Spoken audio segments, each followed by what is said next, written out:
So we start here on the last send map. Purple here is the trigger transition, which you gotta be inside to transit to the next map. Here the blue, gotta trigger it to activate the teleporting sequence. And I need to be to it before I get into position. So there is what disappeared. And I want to be here, so I can use this flat surface for a 30-degree pitch reflection Gauss boost. So right now I'm just stuck in a trip mine and building velocity. And I don't want the trip mine to boost myself. I only use it to be stuck to accumulate my velocity here.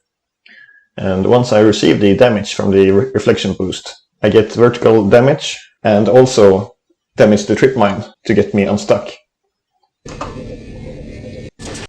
And I get this damage without jumping, so about 750 is just about perfect to get over the hills way up here. I also make this save while being in the air, which I will use later. And you see my set velocity here is about 200. So once I get into the water, I use the jump key to get it to 50. To not get more height than necessary.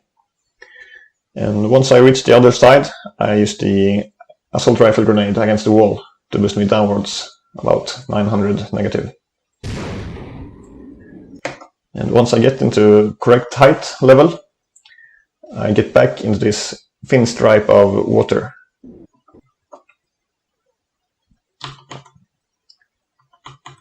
And once I'm in the water, with a pitch of 60, I use the snark, which is one of the few weapons that can be used underwater.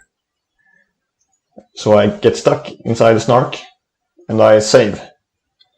And I load a save from the beginning of the level, and load back into the snark again. And my water level will get to 0.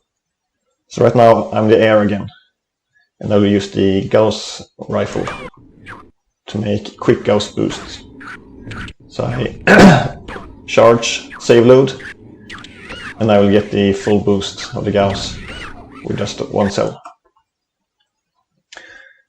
So once I get my 12,000 UPS, I switch to the MP5 to kill the snark, which will release me.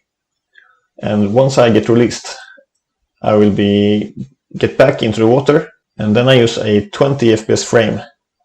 So I use the velocity and the frame time of 20 FPS to get from here to the other side of the web in just one frame, which is the magic of the water movement code, which has no collision checks.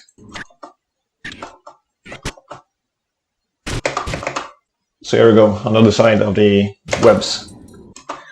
And I also use this right side to boost from, because I want to crash into this side here to get this wide curve, and also get the grenades from the canister here. And this following curve here, use the brute force optimizer. I want it to be just tight enough, but still make a duck tap on the ground here before crashing into the ramp. So I get down to 1600, and my quick Gauss is about 400. So I just get the max velocity and still get enough height to get on top of this platform here. And my Y velocity is 1000, so I'd use another quick Gauss to get it up to 1800. Here in the water, I once again use the jump key to get good height, so I land on the ground just before I get into a position about here. So once again, I use pitch 60 to get stuck in the snark. And this time I use 100 FPS. It didn't matter much the last time, but this time I want myself to boost downwards. And since the snark is below me, the damage from the snark will boost me upwards, because the direction of the boost depends on the direction of the damage. So if he is beneath me, I get boost upwards. So with 100 FPS, the snark is climbing faster. So I'm still doing my quick Gaussing here. and now you see the snark starts to climb up to my center. So now, once you reach the center of my origin, he won't damage me vertical anymore, just slightly horizontal, which doesn't matter much.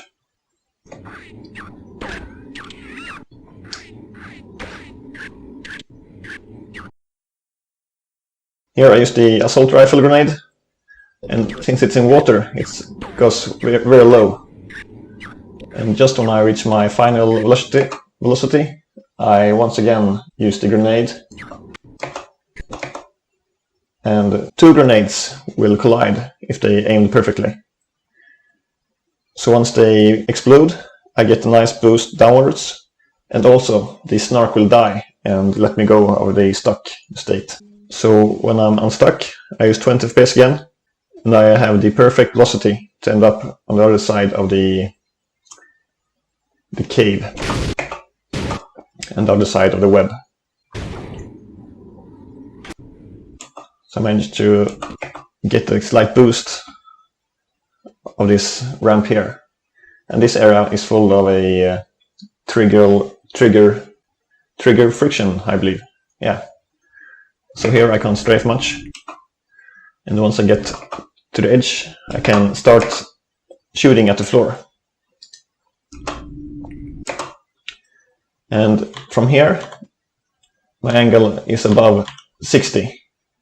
So here I can really make a double damage on the floor. And the next frame I use the shotgun, and another next frame I use satchel. And I aim it towards the wall here, so it will collide and fall down just above me.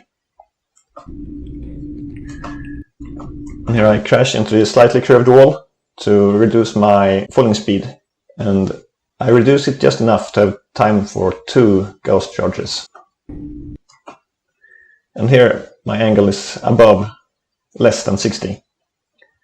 So here I can make a triple ghost damage boost. So here it's 820, and my boost damage is just about 100. So 300 damage from one cell, which is really good. And another time here. And just after the Gauss, I'm using the satchel above me to get another about 150 damage, which will boost me downwards to minus 1600, and the floor is broken. And I don't need more velocity than this actually, because I use a 20 FPS frame, and as long as I reach it to the bottom trigger in that time, the velocity doesn't matter. So if I had 2000, it wouldn't be faster, since I still reach the trigger during the 20 FPS frame. And here I make another 30 FPS reflection Gauss boost, and then immediately put a trip mine on the wall. Gauss boost on the sloped ceiling, goes back, and another boost on a ceiling like this, but behind me, to get down faster. And once again, I don't know if I did it on the ground or on one of the walls here, but the reflection Gauss boost, both to boost myself and also trigger the trip mine to explode. So I get myself just behind the trip mine, and once it explodes I get a nice boost of 1940. And once again using a 20 FPS frame to reach the blue trigger to proceed the next level earlier. And there we go! Gonarch Lair in 23.1 seconds. So this triple ghost damage trick, I want a corner like this one, or here. And the pitch gotta be less than 60. So I aim something like this and make a quick Gauss. So look at the damage. from 1000 to 400. Just one cell. And there is a bullet.